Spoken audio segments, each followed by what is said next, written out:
Thick mist rolled over the alien jungle, coating everything in silver moisture.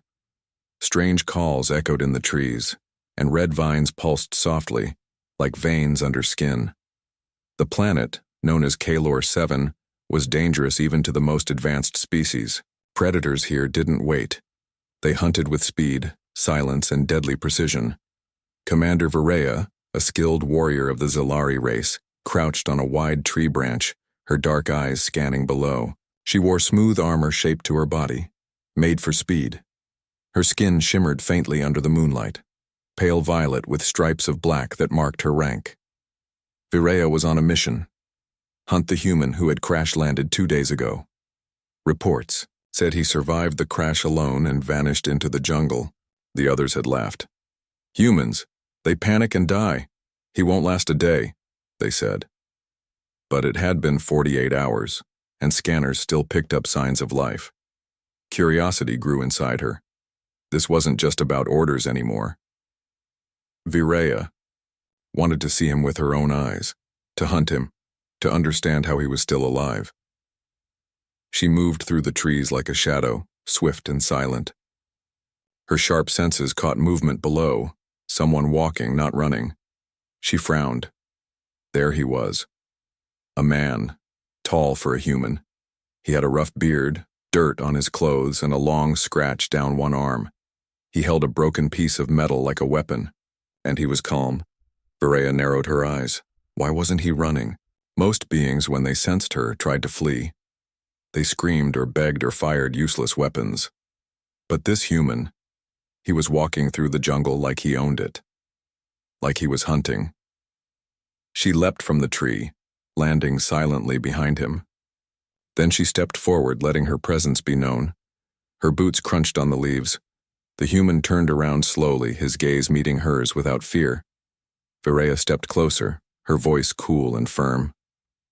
Why don't you run, human? The man looked at her with steady eyes, gray, sharp like a knife. He didn't lift his weapon. He didn't blink. He simply said, because I'm not the one being hunted. For a moment, silence filled the air. Her heart skipped. Something about his voice, calm, certain, unsettled her. He wasn't showing fear. He wasn't pretending to be brave. He meant it. Virea didn't move. Her warrior instinct screamed at her to act, but something stronger held her still. She wasn't used to this feeling.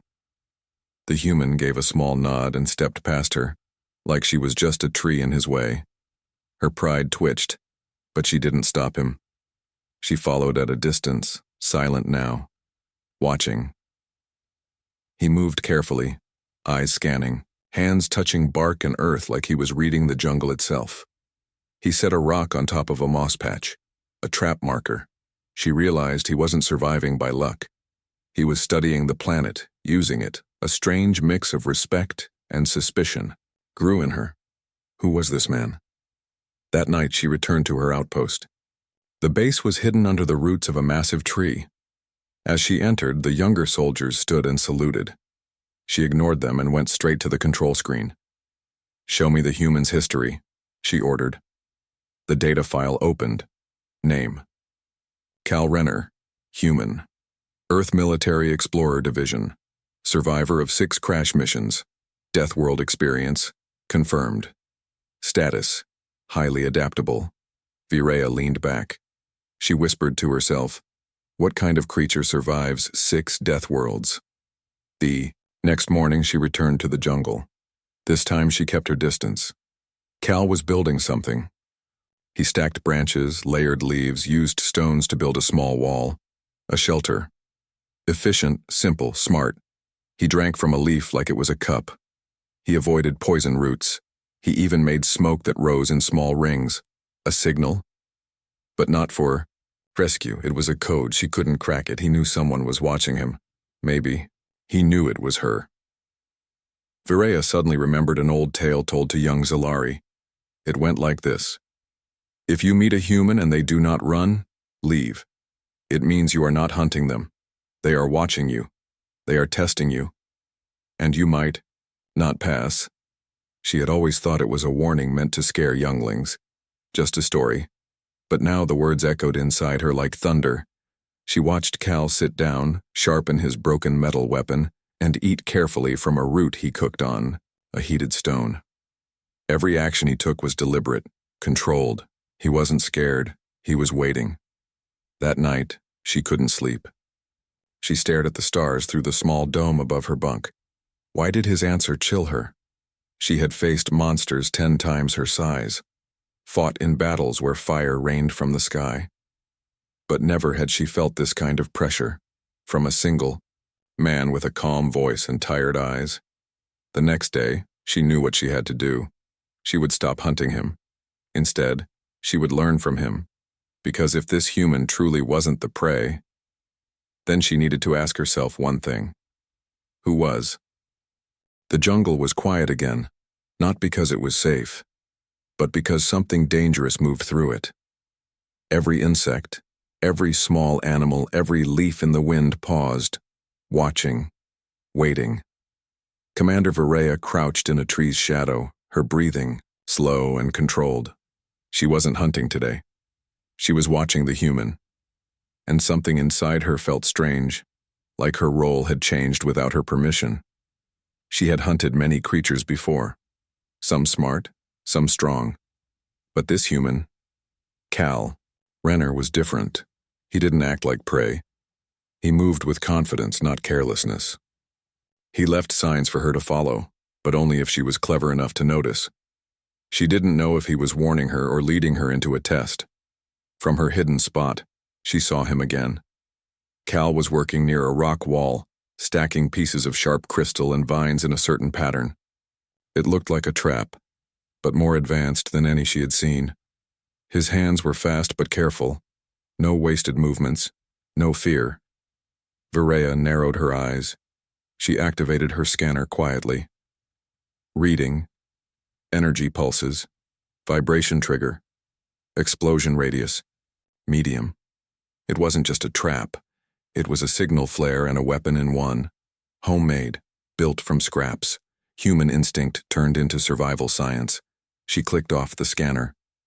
Is he preparing for me? She whispered to herself. Or for something else? That evening, a loud snap echoed through the trees. Viewership's head snapped up. A nearby creature, a slitherjaw, was caught in one of Cal's traps. The beast thrashed, its long tail cutting vines, but it couldn't escape the pressure plates under its body. The moment it twisted too hard, boom. A small explosion knocked it unconscious. Cal walked out of the trees and stood over it. He didn't look proud. He didn't smile. He just studied the creature, marked something in a small notebook and walked away. Viewership had never seen such cold focus from a human before. Most aliens would panic. Others would cheer. Cal did neither. Later, Viewership tried to approach from the left side where she thought he was weak. She moved like wind, completely silent. She reached a small clearing, but stopped. A thread was tied between two trees, almost invisible, and under it, another trap. If she had taken one more step, it would have launched small spikes at her legs. Her heart beat faster. She backed away slowly, then climbed up a branch and sat in the trees, thinking. Was he always one step ahead of her?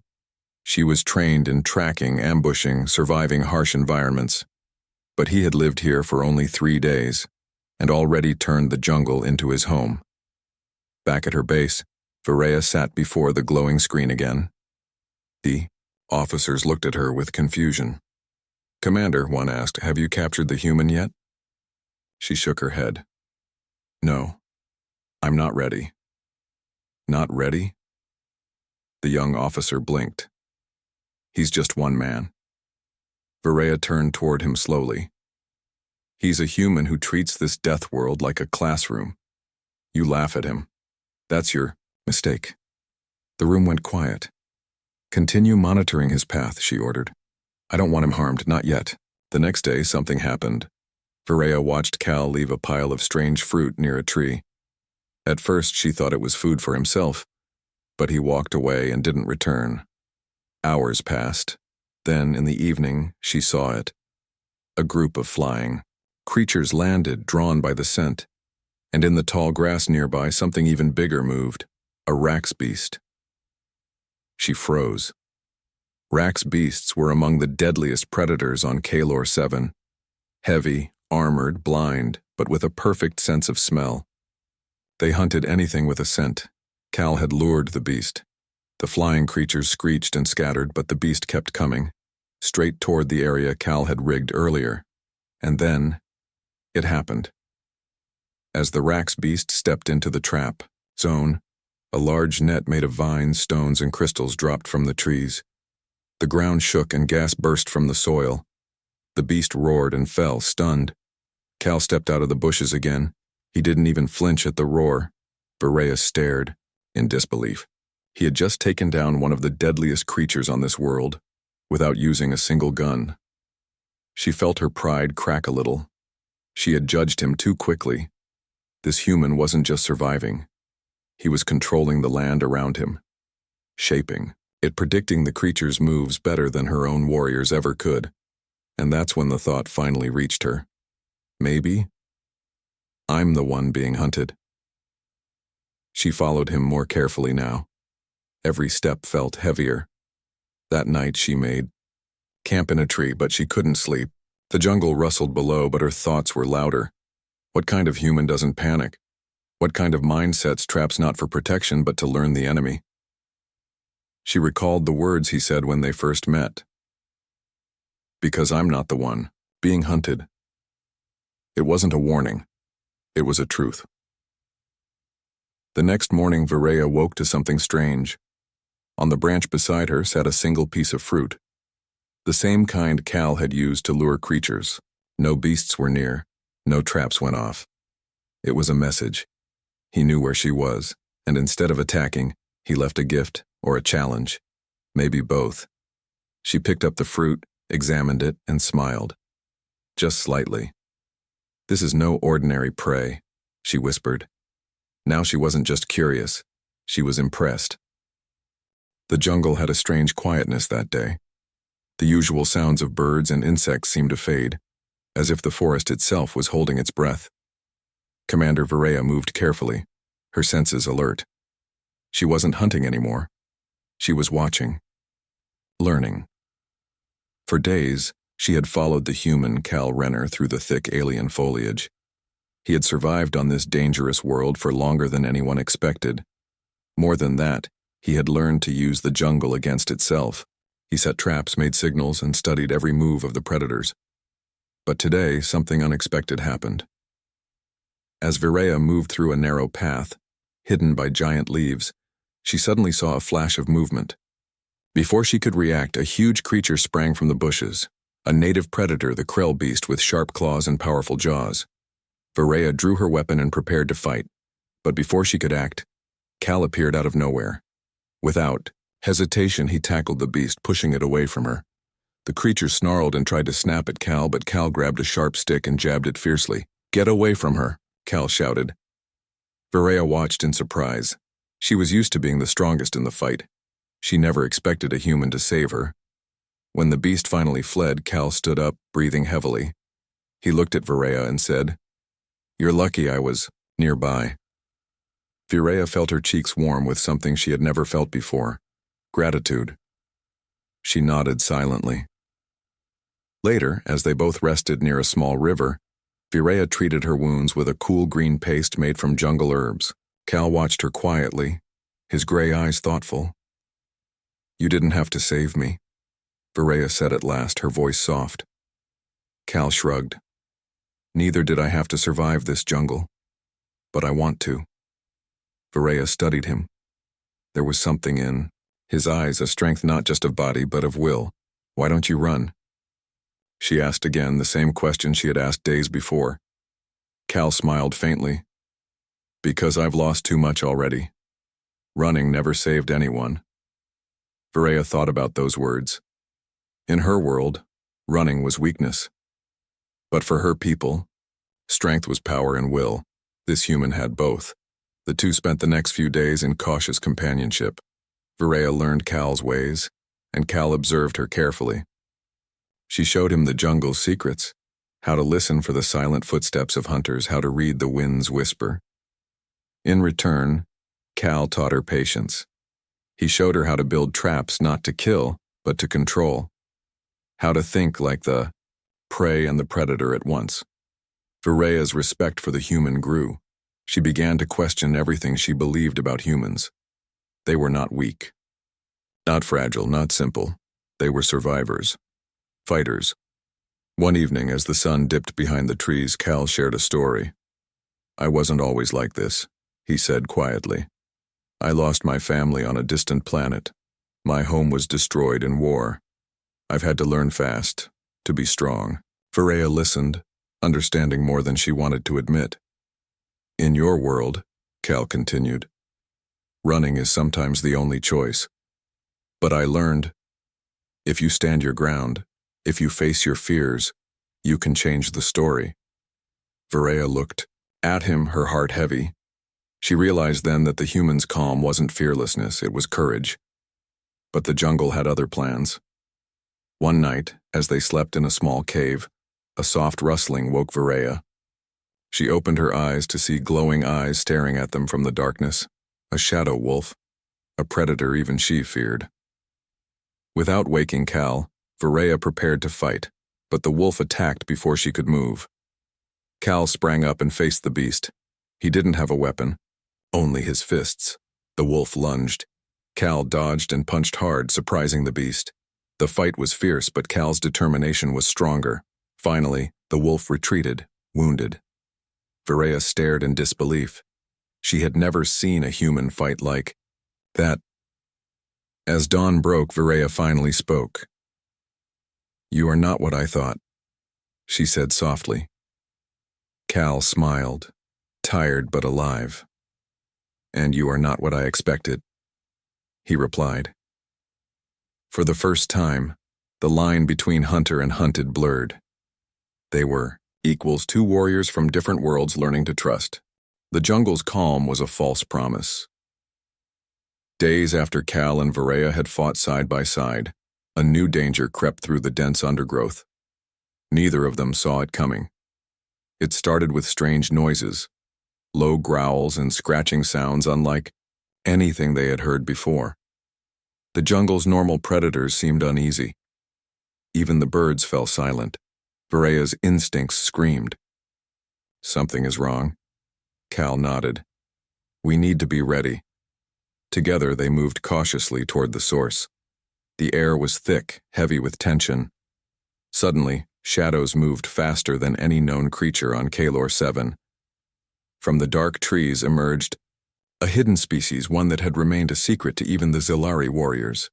Their bodies were covered in dark scales, eyes glowing faint red. They moved with terrifying speed and strength. Cal and Veraya froze. This was not just a predator. It was a hunter, intelligent and dangerous. The creatures attacked without warning. Cal quickly raised a makeshift spear, while Veraya drew her energy blade. They fought back to back, striking, blocking, and dodging. Despite their skills, the enemy's numbers overwhelmed them. They had to retreat. Breathing hard, Cal looked at Veraya. "We can't fight them alone." Veraya nodded. "We need help." They made their way to a small alien outpost hidden in the jungle. The soldiers there were wary of Cal at first. Humans were rare and not always trusted. But Veraya's presence gave weight to his words. Together, they planned. Cal shared his knowledge of traps and strategy. Veraya offered her combat skills and understanding of the jungle. The outpost prepared for battle. When the enemy returned, Cal and Veraya led the defense. They used every trick they had learned, traps, ambushes, and careful teamwork. Cal's traps slowed the enemy, while Veraya's blade cut through their ranks. During a brief pause, Veraya asked again, "Why don't you run?" Cal looked at her, with tired eyes but a steady voice. "Because I've lost too much. Running never saved anyone." Veraya felt a deep respect. They fought harder, pushing back the enemy. After hours of battle, the enemy retreated. The outpost survived. The soldiers cheered. Veraya looked at Cal, her eyes soft. "You fought well. You saved many lives." Cal nodded quietly. That night, Viraya sat by the fire. She thought about the human beside her. He was no ordinary prey. He was a warrior, a survivor, someone to respect.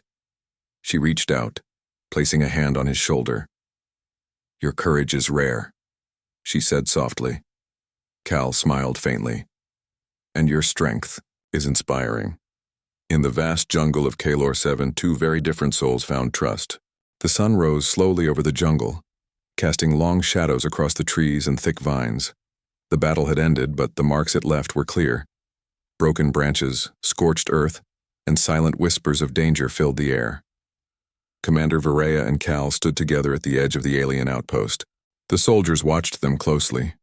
Whispers ran through the crowd. Many still did not fully trust the human, but all had seen his courage and skill. Viraya stepped forward, her voice steady and clear. "This human is no ordinary stranger. He has fought with honor, survived where others would fail, and saved many lives. I ask you to honor him as a warrior among us." The crowd was silent for a moment, then slowly, one by one, the soldiers bowed their heads in respect. Cal looked at Viraya, surprised and grateful. For the first time, he was not just a survivor. He was accepted. Days passed, and stories of the human who never ran spread through the jungle and beyond. His calm defiance and fierce courage became legend. The tale reached distant planets and alien cities. At a training camp far from Kalor 7, a young recruit listened closely to Viraya's words as she told the story. "If a human does not run," she said, "you should be the one to run." The recruit shivered, not from fear, but from awe. The human's bravery had changed how many saw their species. Cal and Viraya stood together beneath the wide sky, the jungle alive around them. "Why did you never run?" Viraya asked once more. Cal smiled softly. "Because I believe some battles are worth standing for. Because sometimes running means giving up what you care about." Viraya nodded, understanding fully now. They had come from different worlds but shared the same spirit: strength, courage, and the will to face the impossible. Before Cal left Kalor 7 to return to Earth, Viraya gave him a small token, a carved piece of wood shaped like a dagger. "It is a symbol of respect," she said, "and a reminder that you are never alone." Cal took it carefully, feeling its weight. "Thank you. I will carry it always." As the ship rose into the sky, Cal looked back at the jungle, at the warrior who had once hunted him and now called him friend.